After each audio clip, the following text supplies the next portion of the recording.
Everyone. तो आप लोग बोलते हैं ना कि मैम नेम बैंक और रेफरेंस पे कैसे काम होता है। देखो मैं आप 19 दिन का काम बना दिया है, पूरा महीना भी आप ऐसे ही काम चलेगा। यहाँ पे मैं आपको अपलाइन, सुमन, पूजा, आरती और प्रिया की स्टोरी सुना रही हूँ। सपोज़ ठीक है, यहाँ पे एक सुमन नाम की लड़की है, ठीक है। वो सुमन अपलाइन को, जैसे माना आप अपलाइन हो, ये सुमन आपको कहीं से भी मिली, जान पहचान से मिली, थोड़ा बहुत बूस्ट ऐड से मिली, नंबर से मिली, कैसे भी मिली, सुमन मिल गई। सुमन ने अपनी आईडी एक्टिवेट कर दी, ठीक है। पहले दिन जब सुमन ने आईडी एक्टिवेट कर दी तो आप सुमन से 10 नंबर ले लोगे और अपलाइन उन 10 नंबर पे बात करेगी, ठीक है। सुमन का काम है उन पे मैसेज ड्रॉप करना कि मेरी अपलाइन का कॉल आएगा, आप फ़ोन उठा लेना, ये मैंने बताया हुआ क्या मैसेज डालना है, और अपलाइन बात करेगी। जब दूसरा दिन आएगा ना, ठीक है, 2 दिन तक अपलाइन बात कर रही है और सुमन का क्या काम है, इस सुमन का आगे के 2 दिन तक क्या काम रहेगा कि वो अपना मीटिंग अटेंड कर रही है अपने ट्रेनिंग, बेसिक ट्रेनिंग की, और साथ में प्रोडक्ट रिकमेंडेशन पे काम भी कर रही है, स्टेटस वगैरह लगा रही है, लोगों से बात कर रही है ताकि बाहर से ऑर्डर कलेक्ट हो जाए। ऐसे ही जब माना 2 दिन गुजर जाते हैं, जब तीसरा दिन आता है, ठीक है, एक मेंबर है जो रेडी होता है 10 नंबरों में से 1 to 1 करने के लिए, जिसका नाम पूजा है। अपलाइन ने 10 नंबरों पे बात करी, 9 नंबरों से रिजेक्शन आई, 1 नंबर पे रेडी हुआ जिसका नाम पूजा है। और अब अपलाइन और सुमन, ठीक है, अपलाइन और सुमन पूजा से 1 to 1 करेंगे और उसकी ज्वाइनिंग करा देंगे, ठीक है। अपलाइन सुमन को सिखा देगी, चौथे दिन की पूजा की ज्वाइनिंग करा दे। पहले अपलाइन और सुमन मिलकर पूजा की 1 to 1 करेंगे क्योंकि उन 10 नंबरों में से पूजा मिली है। चौथे दिन पूजा की ज्वाइनिंग हो गई। जब 5वां दिन आता है, ठीक है, जब जो सुमन ने अपलाइन को नंबर दिए थे 10 नंबर, जिसमें से पूजा एक ज्वाइनिंग आ गई, 10 नंबर रिजेक्शन हो गई। अब उन 9 नंबरों से पूजा रेफरेंस मांगेगी लकी ड्रॉ बोल के, ठीक है।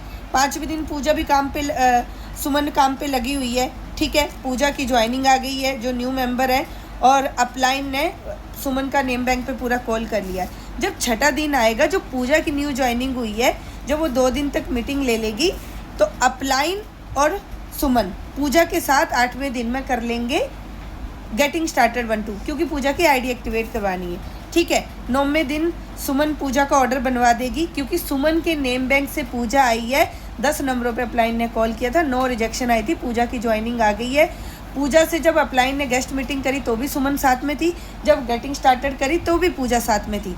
तो 9वें दिन पूजा का ऑर्डर डलवा दिया सुमन ने। अपलाइन ने सिखा रखा है सुमन को कि ऐसे ऐसे, जैसे मैंने आपका ऑर्डर डलवाया था वैसे पूजा का ऑर्डर डलवा, पूजा का ऑर्डर डल गया, ठीक है। जब 10वें दिन सुमन का क्या काम होता है कि पूजा का नेम बैंक बनवाना है, ठीक है। सुमन का side by side Suman reference पे भी लगी हुई है, जिन लोगों ने मना कर दिया था, साथ में पूजा का नेम बैंक बनवा दिया। 10 नंबर पूजा ने दे दिए आईडी ऑर्डर डालने के बाद, और उन 10 नंबरों पे अपलाइन ही कॉल करेगी।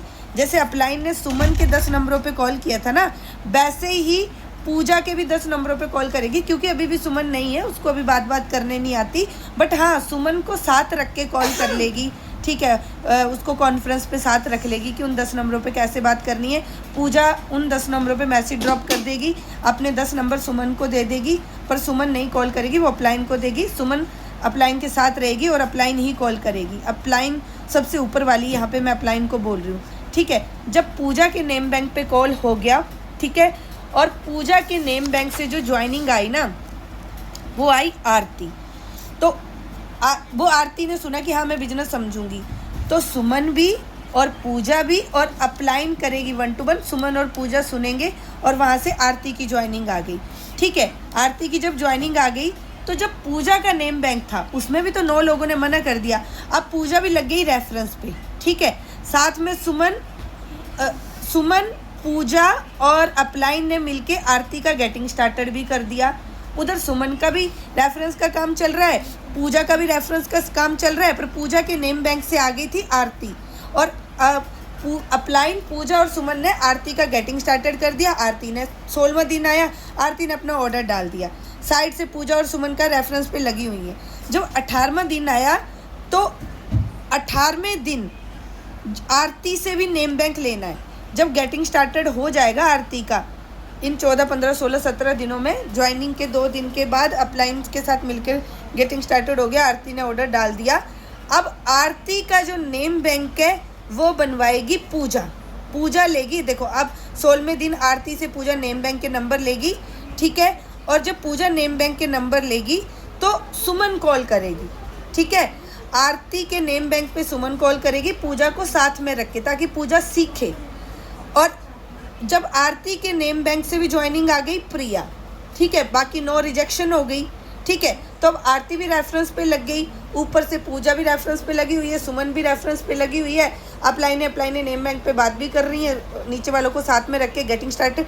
तो देखो आप खुद देखो कि 20 दिन का ये टोटल कितने लोगों का टास्क हो गया, 1 2 3 4 5 लोगों का टास्क हो गया। अब प्रिया आ गई है, प्रिया का भी यहाँ पे 19वें दिन गेटिंग स्टार्टेड हो जाएगा, ऑर्डर डल जाएगा। सुमन और पूजा मिलकर प्रिया का गेटिंग स्टार्टेड करेंगे, अपलाइन को भी साथ रख सकते हैं। और ऑर्डर जब वो डाल देगी तो वो नेम बैंक बनाएगी प्रिया, जो पूजा आरती जो है प्रिया से नेम बैंक बनाएगी, क्योंकि आरती के नीचे प्रिया आई है ना।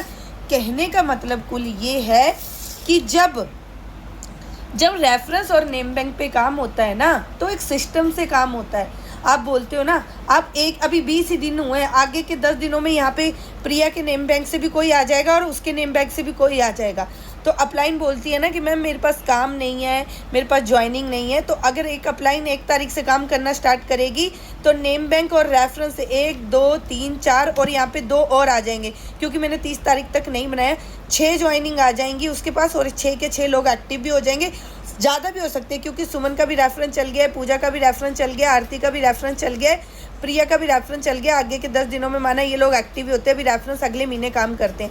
तब भी अगर अपलाइन ये ढंग से नेम बैंक और रेफरेंस का सिस्टम फॉलो करती है ना, तब भी उसकी टीम में 7-8 रिक्रूट हो जाएंगे। रिक्रूट का मतलब है जिन्होंने ज्वाइनिंग करा के ऑर्डर डाल दिया। पर्सनल ज्वाइनिंग ही थोड़ी रिक्रूट होती है, टीम की टीम काम करना, इंश्योर ये करना है कि जो लड़की आती है ऑर्डर डालती है उसको प्रोडक्ट रिकमेंडेशन और 200 BP का फ़ायदा उठा के फ़ायदा बता के उनको प्रोडक्ट रिकमेंडेशन पे लगा देना है।